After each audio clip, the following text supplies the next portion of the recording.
So you're in the market here in Halifax, you're wondering what's going on. Is it still a crazy hot sellers market? Are we going to see a little bit of a break in price? Are buyers going to get the chance to actually maybe not get into multiple offers? Well, if those are the questions you've got, you're in the right place because we've got the answers coming straight up. Hey everyone, it's Richard Payne here from Halifax Homes and Lifestyles right here in Halifax, Nova Scotia. It is the end of July, we're in the month of August, so we want to look back a month and we want to see what the stats did in July because that's going to give us an idea of how that market is actually performing, what's hot, what's not, and all the other good stuff with all of the different districts because we need to know what's going on. Now, before we get into that, I just need two quick things from you. First thing is hit the subscribe button because that way we get more views and we get out there to a lot more people. So that's what we're trying to do here. And number two, let's hit that bell button because that's going to notify you of every time we publish a new video that goes live or even just gets published to YouTube so that you can stay in touch with everything that's going on right when we actually publish it instead of going to find it. So those are the two things you want you to do. Now let's look at the stats because it's been a very interesting market in July, primarily because it felt as though a few people took a little bit of a break. Like maybe it was because COVID restrictions got lifted. Maybe it's just because it was nice weather and people decided to just get out and actually enjoy things. Go and see family, go and see friends, go down to the waterfront and have a drink, have food, do all those things that we could start to do. Because it definitely, from my aspect, felt like it slowed down. Just like, I mean, I'm not saying it like slowed down. It just felt a little easier, like it was a little bit calmer and there weren't crazy multiple offers going on every single house. There wasn't a huge amount of bidding wars, you know, yes, we were still multiple offers, but we're talking like 2 or 3 versus like 5, 10, 15 offers. So when we look at the actual stats, comparing July to June, average price didn't really change. It was, the average is 500 and 569. I think last month it was 500 and 514. So like, interesting that the average price didn't change. Now, that's actually a good thing for Halifax because we are up 23% on last year. And if we continued on that kind of upward trend, it would really hurt our market quite a lot because all of a sudden, you know, we're getting into levels that potentially the first-time home buyer actually can't afford. So that cycle of, you know, that starts first-time home buyer and then they kind of trade up and they do all of these different moves before we get to the trophy house and then downsize. Well, those elements are going to stop if the first point in the circle, which is the first-time home buyer, doesn't actually happen. So the fact that we're kind of stalled a little bit at average price is actually a good thing. Now, that's the only thing that's stalled. Like you look at all the other indicators and they're still crazy hot sellers market. Inventory, we are at 0.8 of a month. Last year, 1.3. Last month, 0.7. So changed a little bit from last month, but not too much. Number of houses that we actually sold was 735. Actually, that was last month. This month was 554. So we're down about 25% in terms of how we were last year and down 9% on what we were last month, being June. So what that tells you is maybe what I was feeling was actually right in the fact that a few of the buyers actually said, yeah, let's have a little bit of a pause here. So that's the second indicator that kind of maybe we're going into a little bit of just a little bit of flatlining for the moment.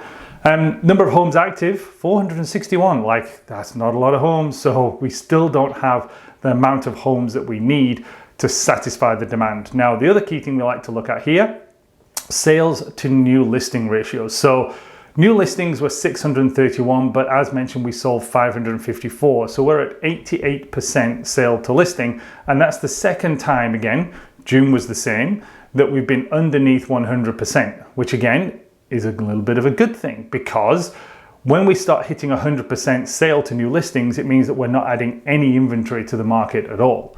Once it goes to less than 100%, well, we're not selling as many as we're actually putting up active. So fingers crossed, the actives goes up a little bit. And that's one of the signs that we're actually, maybe we're starting to just, again, flatline. So all the indicators that we've seen so far are like that.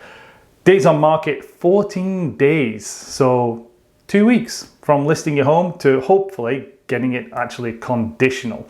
And then you move on from there and actually go into the sold status. But looking at last year, that was 40. So you can see that the market is still incredibly hot for the properties that are actually out there. And again, the buyers and the sellers that are actually buying houses and listing houses. So when you look at all of that, the bigger thing we want to look at as well, just checking the numbers now, is how much over asking price on average. We were at 109.5% last year, 101%. So last year, it was still a really strong market. And last year, selling those 735 homes, that was a big month for July. I mean, we know that obviously March was about when COVID started. But, for us to hit that many homes for sale, or sold rather, actually last year is pretty impressive. We're down at 554 this month, so it's definitely cooled down a little bit. But these are still solid numbers, and we will absolutely hit another record year for the number of homes sold here in HRM area. And it's going to be interesting to see how much of a number that is compared to last year. Because this year it's been a full year of flat out, heavy amounts of sales, kind of basically through every single month. Now, that 109% equated to roughly $43,500 over asking price. So it's still pretty high up there when you look at it. Now, the other thing that we like to look at, of course, some of the markets. Who was good, who was at the top of the list. Now, when you look at the amount of houses sold, we've got actually a joint first place. So we have St. Margaret's Bay, Upper Tantallon, Timberley area selling at 47 homes. And then we've also got Sackville, which is traditionally our starter market. That was 47 homes as well. Now, when you look at the average price point in Upper Tantallon, Timberley, average price point there is $461,000 for those that sold. 0.9 months of inventory on the market and 44 homes active there at the end of July. Lower Sackville, $359,000. So what we're talking, roughly $100,000 cheaper in that area. Only 14 homes for sale there and 0.3 months of inventory on the market.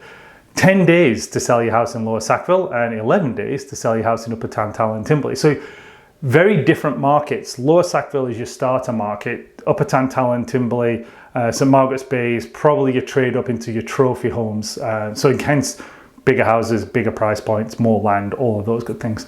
Now, running in at third place was actually East Hants, Colchester County. Now, that's basically because they're just outside of HRM. So you're going to get a little bit cheaper price point. So the average there was 366, but it's still an area that you're going to get the trade up homes and the trophy homes.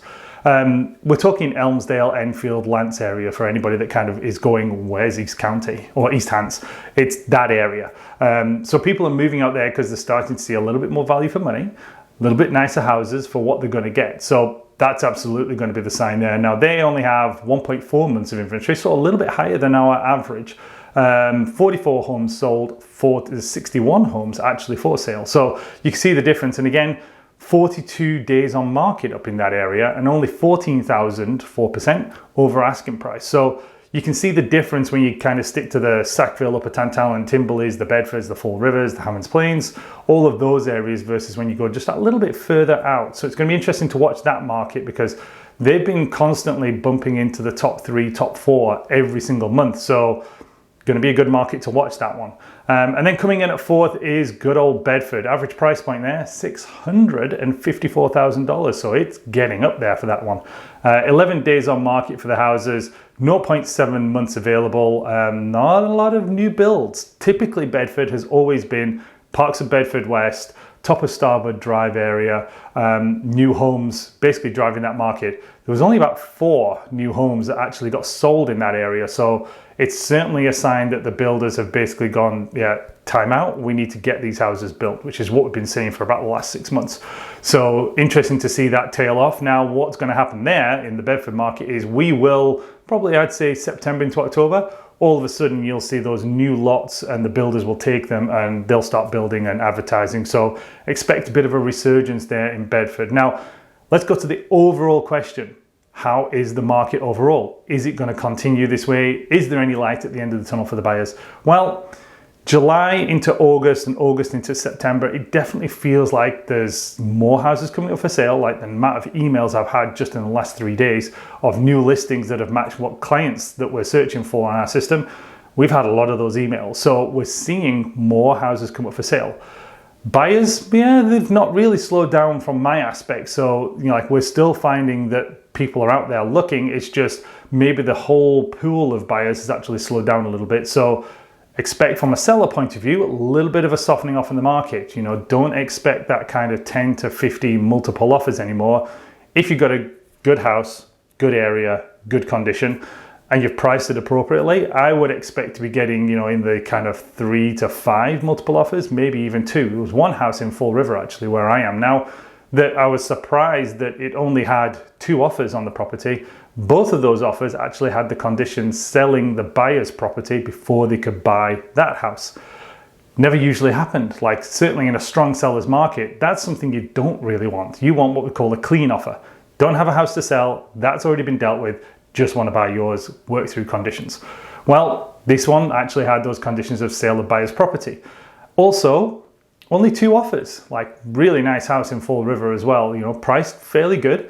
So it was interesting chatting to that agent that there was only 2 offers. One was Nova Scotia, one was Ontario, and both of them were sale of buyer's property. So that's been a big shift. So can we see the market changing a little bit as we head towards, like, basically towards, I hate to say it because we're only in August, but the fall market?